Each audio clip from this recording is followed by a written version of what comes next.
We're going to solve quadratic equations by using the quadratic formula. Now, the quadratic formula will solve equations that look like this. If you have a number times x squared plus another number times x plus a constant and all that equals 0, this can be solved, x can be solved by taking the opposite of this number right here, then put plus or minus the square root, and take this number right here and square it, minus 4 times the first number, and then times whatever this number is, which is c.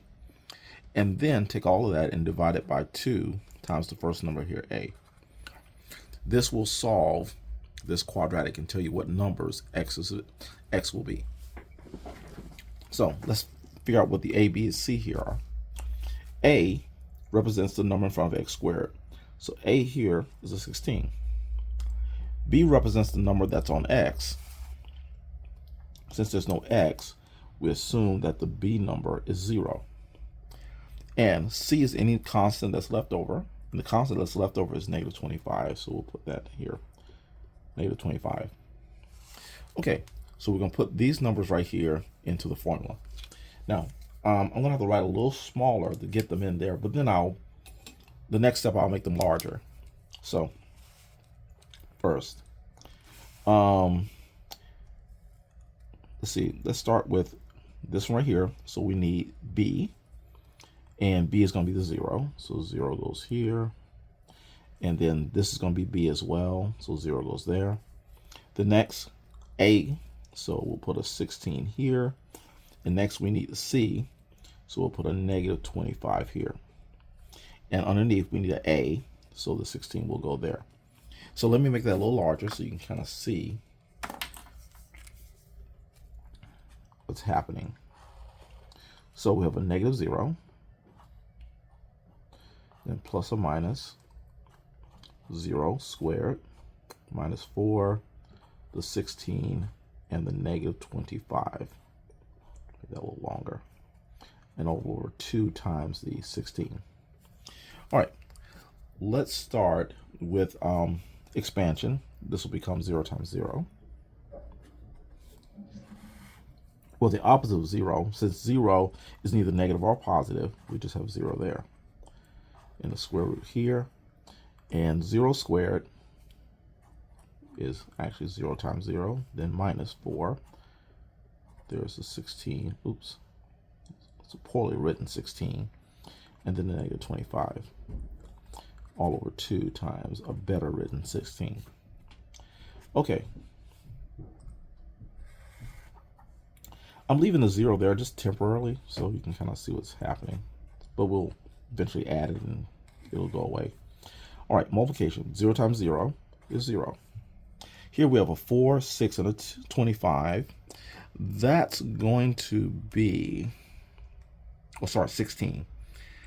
When you multiply those three numbers, I know 4 times 25 is going to be 100, and 100 times 16 is going to give you 1600. And you're multiplying with 2 negatives, so this is going to be a positive. And then 2 times 16 is going to be a 32. Okay, we have everything there. All right, so this will be a 0 plus or minus. And we're going to go ahead and add 0 and 1600, and we'll get 1600. And that's all over 32. I guess I made that line too large. Okay, and now we actually split into 2 pieces. Oh, no, I'm sorry. I need to simplify this square root. So the square root of 1600 is going to be 40, I believe.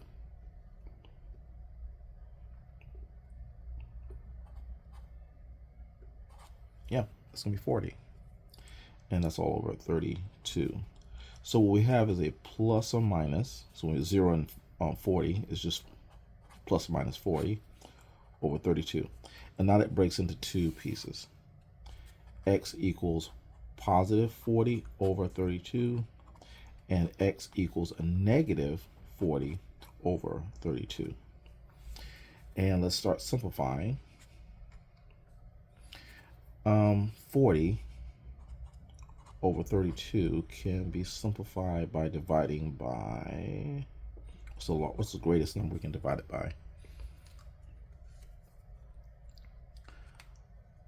I think we can divide all this by 8. Yeah, let's divide everything by 8. And so we will now get a 5 over 4. And that's simplified. Now, let's do the same thing over here. Negative 40 over 32. And let's divide everything by 8. And we'll end up with x equals a negative 5 over 4. And this is now done.